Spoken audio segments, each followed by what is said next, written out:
என்னது? இந்தியா முதலிடமா? அப்படிங்கிற ஒரு வார்த்தைய நம்ம கேட்கும்போது நமக்கு எவ்வளோ ஆச்சரியமா, ஒரு பரவசமா இருக்குது இல்லைங்களா?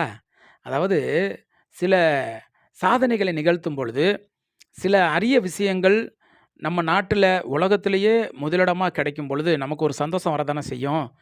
நம்ம நாடு முதலிடத்துல இருக்குதா? அப்படின்னு சொல்லிட்டு நம்ம நெனைப்போம் இல்லையா? அது ஒரு வகையான ஒரு பரவசம், ஒரு மகிழ்ச்சி அப்படின்னு தான் சொல்லலாம். இந்தியா முதலிடத்துல இருக்குது. எதுலன்னா, ஹோமியோபதி மருத்துவத் துறையில முதலிடத்துல இருக்குது. அதாவது உலகத்திலேயே முதலிடம், அதாவது அதிகமான மக்கள் பயன்படுத்துகிற ஒரு மருத்துவம் இந்தியாவுல அப்படிங்கிறத நம்ம பெருமையோடு நம்ம சொல்லிக் கொள்ளலாம். அதாவது உலக நாடுகள் எல்லாம் ஒண்ணு சேர்ந்து 10,00,00,000 மக்கள் ஹோமியோபதி மருத்துவத்த பயன்படுத்துறாங்கன்னு வச்சுக்கோமே. உலகத்துல இருக்கக்கூடிய மொத்த மக்கள்ல 10,00,00,000 மக்கள் ஹோமியோபதி மருந்துகள பயன்படுத்துறாங்க. ஆனா, இந்தியாவுல மட்டுமே 10,00,00,000 மக்கள் அவங்க ஹோமியோபதிய பயன்படுத்துறாங்க. தன்னுடைய வாழ்நாள்ல ஒரு தடவையாவது ஹோமியோபதி மருத்துவத்த எடுத்துக்கிட்டவங்க கண்டிப்பாக இந்தியாவுல இருப்பாங்க அப்படின்னு சொல்லிட்டு புள்ளிவிவரம் சொல்லுது. அதாவது 83% பாப்புலேஷன் நம்ம நாட்டில இருக்கக்கூடிய பாப்புலேஷன் மக்கள் தொகையில 83% பேரு தங்களுடைய வாழ்நாள்ல ஒரு தடவையாவது ஹோமியோபதி மருத்துவத்த எடுத்திருக்கிறாங்க அப்படின்னு புள்ளிவிவரம் சொல்லுது.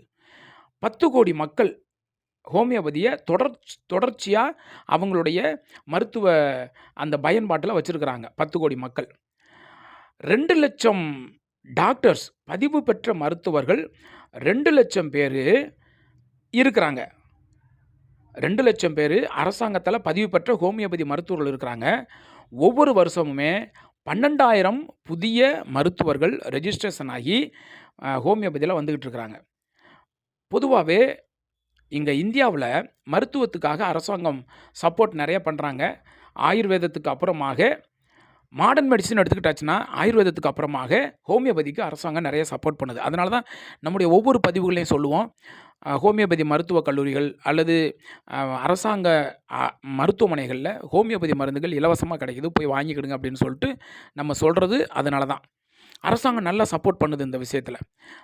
ஏதோ 1, 2 இடங்கள்ல ஹோமியோபதி படிச்சவங்க, அந்த மருத்துவத்த விட்டுட்டு ஆங்கில மருத்துவத்த பார்க்குறவங்க இருக்கிறாங்க. அல்லது 2யும் கலந்து பார்க்குறவங்க இருக்கிறாங்க. சில பேர் வந்து அந்த மருத்துவத்தில தேர்ச்சி பெற்றிருந்தும் கூட, மருத்துவ சான்றிதழ் பெற்றிருந்தும் கூட, அத விட்டுட்டு போனவங்களும் இருக்கிறாங்க. இதெல்லாமே நாங்க கண்கூடா பார்த்துட்ருக்குறோம்.